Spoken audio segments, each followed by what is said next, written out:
Então, o luxo, ele é ainda mais codificado do que, vamos dizer, da maneira como eu percebo a sociedade francesa. O luxo, ele é ainda mais codificado, tem regra para tudo, não é? Então, que seja no atendimento, ou no contato com o cliente, ou que seja nos escritórios, quando você está lidando com um fornecedor, você está lidando com algum representante de uma marca, de luxo. Então, não é, para mim não foi tão difícil porque eu conseguia me adaptar com facilidade, né? Tanto da parte do discurso, como funcionam as coisas, quer dizer, o luxo ele é ainda mais codificado, entendeu? A gente sabe o que é que o cliente quer, o que é que ele espera, qual é o sentimento de exclusividade, o serviço, né, a excelência de serviço, que é uma coisa que é muito levada muito a sério na França, não é? O mesmo que seja do lado dos números, né, que eu também trabalhei como business analyst, mesmo só na parte dos números, acaba tendo uma certa previsibilidade, porque o luxo, com crise ou sem crise, ele está ali.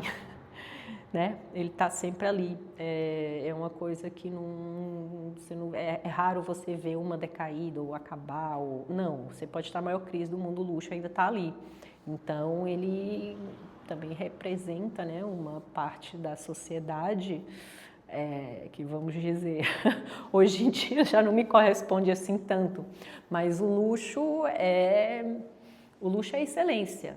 A excelência do material, a excelência da produção, a excelência do serviço, é você entregar de A a Z, né, tudo que você pode fazer de melhor. E como é que é essa aparente contradição entre uma pessoa que tem dificuldade de ler códigos sociais, mas ao mesmo tempo no luxo precisa estar atenta o tempo inteiro para a necessidade do outro? Então, eu aprendi.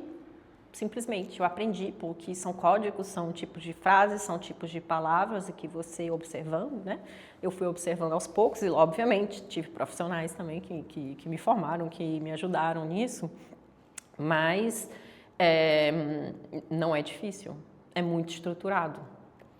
Então, para mim, foi como qualquer outra coisa, você aprende, né? É uma coisa que você aprende, passo A, passo B, passo C, D, etc. Né? Não que seja uma indústria que seja totalmente intocável, imutável, não, ela está sempre mudando, mas mesmo assim você consegue sempre prever um pouco à frente, porque você conhece aquele comportamento, né, de consumidor, e as marcas acabam reagindo sempre em consequência, né? Então, é difícil sim, mas dentro do difícil era algo fácil de aprender. Eu não sei fazer isso, mas eu observando aqui um pouco, eu já entendi como funciona e com um pouquinho de experiência, pronto.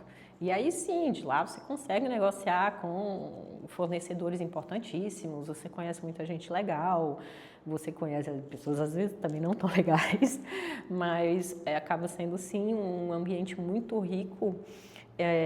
Mas o que eu gosto, o que eu tiro de positivo disso é a excelência. Né? Eu sempre fui muito perfeccionista, né? Sou até hoje, e de fazer as coisas bem feitas do começo ao fim, isso era uma coisa que me trazia uma certa satisfação, mas uma certa segurança também. Então eu acho que isso é apreciável no luxo, de você poder entregar o melhor que você puder do que você sabe fazer. Mas você falou, eu senti na programação. Pois é.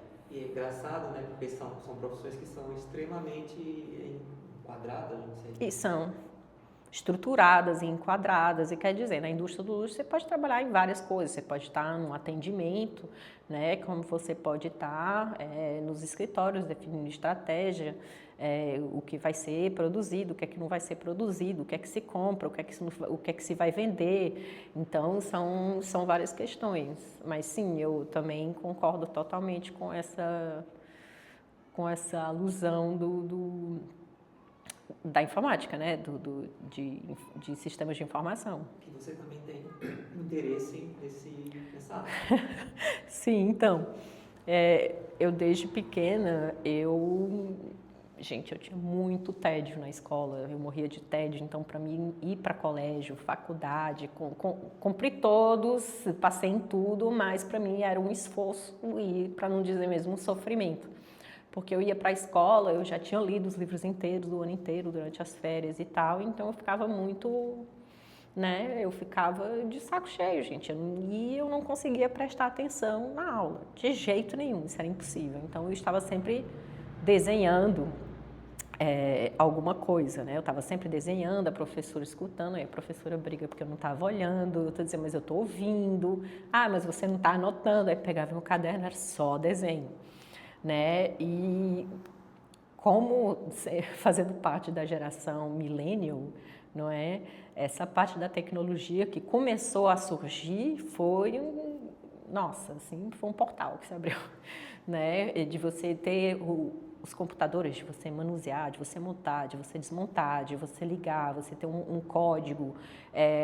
E aí, foi aí que nasceu de verdade para mim a comunicação. Foi quando veio o computador. Né? Porque para já a comunicação com a máquina era uma coisa básica, fácil, eu tinha que ir lá digitar, CD, o nome do programa para executar. Então eu estava comunicando com uma máquina, estava dando uma ordem e estava funcionando. Depois dali... Não tinha ambiguidade naquela comunicação. Não, ali não tinha ambiguidade possível naquela comunicação. Então começou aí, né? Acho que meu primeiro computador foi um Pentium, sei lá, gente, antiquíssimo. E depois com o surgimento da internet. Aí tudo se abriu.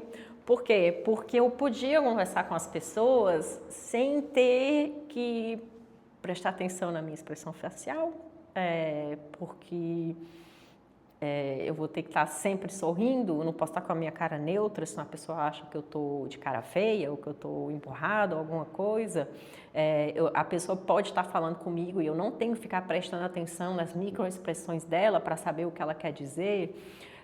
Então, teve toda uma ordem de fatores na comunicação entre as pessoas que, quando surgiu o chat online e a internet, tirou todas aquelas distrações para mim e ficou ali mesmo o foco do que a pessoa fala, eu respondo, né? Mas quando você pensa em unir arte com computação, sim, você busca isso, talvez, ou não? O que você tenta fazer? Por que a computação é importante para a sua arte?